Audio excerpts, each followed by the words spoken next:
শুরুতে দেখতে পাচ্ছ মা আমাদের জন্য খাবার রেডি করছে। পৌঁছে গেছি আসলে আমরা যাচ্ছি আগরতলা কোথায়? Railway station. চলো দেখি ট্রেন এসছে কিনা আমাদের। দেখে বুঝতেই পারছো যে এবছর আবার কোথাও যাচ্ছি শান্তিনিকেতন। অনেকগুলো ইভেন্ট নিয়ে কলকাতা এবং উড়িষ্যা। এখন বাজছে 5টা ঠিক 5। তো আর 15 মিনিট পর আমাদের রানী কমলাবতী এক্সপ্রেস ছাড়তে চলেছে আগরতলা প্ল্যাটফর্ম নাম্বার 1 থেকে। তো সব সময় প্ল্যাটফর্ম নাম্বার 1এই থাকে। তো সেক্ষেত্রে আমরা এখন ট্রেনে পৌঁছে গেছি এবং ভিতরে যাব, দেখাবো যে আমাদের সিট কোথায় পড়েছে। থার্ড টায়ারে আমাদের যে কোচ ছিল, তো কোচের মধ্যে ঢুকে কিছুটা দেখতে এরকম ছিল। আমাদের কোচটা খুব ক্লিন ছিল, দেখতে ভালোই ছিল। তো আসলে এই যে রানী কমলাবতী এক্সপ্রেস, এটা দিয়ে আমরা গুয়াহাটি পর্যন্ত যাব। গুয়াহাটি থেকে তারপর আমরা যাব আরেকটি ট্রেন করে শান্তিনিকেতন। তো আমাদের প্রথম গন্তব্য হচ্ছে শান্তিনিকেতন এবং সেখানে থেকেই আমাদের যাত্রা শুরু হবে, আমাদের ইভেন্ট শুরু হবে। তো প্রথম ইভেন্ট আমাদের ইন্টারন্যাশনাল ড্রয়িং কম্পিটিশন। আমার ছাত্রছাত্রীরা যারা সুযোগ পেয়েছি তারা যাবে, তাদের নিয়ে ইভেন্ট ক্লোজ করব এবং ইন্টারন্যাশনাল ওয়ার্কশপও রয়েছে সেখানে। তো দেখো আমি এখানে উপরে উঠে গিয়েছি, আমাদের সিট দুটা উপরে পড়েছিল, আমার সঙ্গে আমার বোনও ছিল, দুইটা সিট উপরে পড়েছে। তো উপরে বসে গেছি এবং শুরুতেই কিন্তু কফি দিয়ে শুরু করেছি। আমরা কফি খেয়েছিলাম যেহেতু আমরা বিকেলে বেরিয়েছি। তারপর আর একটু খানিকটা দূরে গিয়ে আমরা স্পেশাল ঝালমুড়ি নিলাম এবং ফাইনালি কিন্তু 9 ঘন্টা জার্নির পরে আমরা গুয়াহাটি ঠিক পৌঁছে গিয়েছি।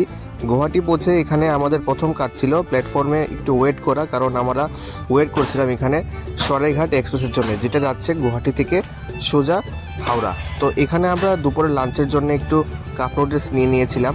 দুপুরে আমরা কাপ নুডলসই খেয়েছিলাম। তো তারপর এখান থেকে আমরা একটু বেরিয়ে গুয়াহাটি রেল স্টেশন চত্বরটা একটু ঘোরাচ্ছিলাম। এটা টিকিট কাউন্টার। এখানে ট্রেডিশনাল অনেক ফোক ডান্স অনেক কিছু রয়েছে।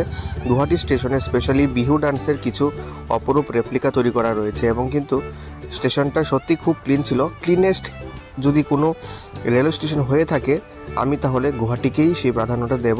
এবং তারপরে হলো আমাদের আগরতলা রেল স্টেশন। এখানে দেখো গামছাগুলো যেগুলো চলে এসেছে হৃদয়ে B3 পড়েছে আমাদের কামরা, যেমন দেখতে পাচ্ছি এখানে B3 রয়েছে এবং খুব ভালোই রুমগুলো, মানে কেবিনগুলো খুব ভালোই আছে।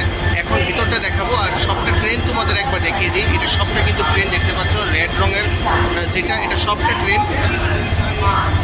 তো সরাইঘাট এক্সপ্রেস আর কিছুক্ষণের মধ্যেই ছাড়বে। সরাইঘাট এক্সপ্রেস ট্রেনও এসে গিয়েছিল। আমরা 10 টাকা করে ওয়েটিং রুমে স্টে করেছিলাম 3 ঘন্টার জন্য। তারপরেই কিন্তু আমরা সরাইঘাটে উঠে গেলাম। সরাইঘাটে ওঠানোর পর এই বাথরুমগুলি ছিল এরকম, দেখতে খুব সুন্দর। এর আগে থেকেও এই ট্রেনটা খুব ভালো ছিল, ভালো কোয়ালিটি ছিল, খুব ক্লিন ছিল এবং কিন্তু সবগুলি নতুন নতুন জিনিসই আমাদের প্রোভাইড করা হয়েছিল।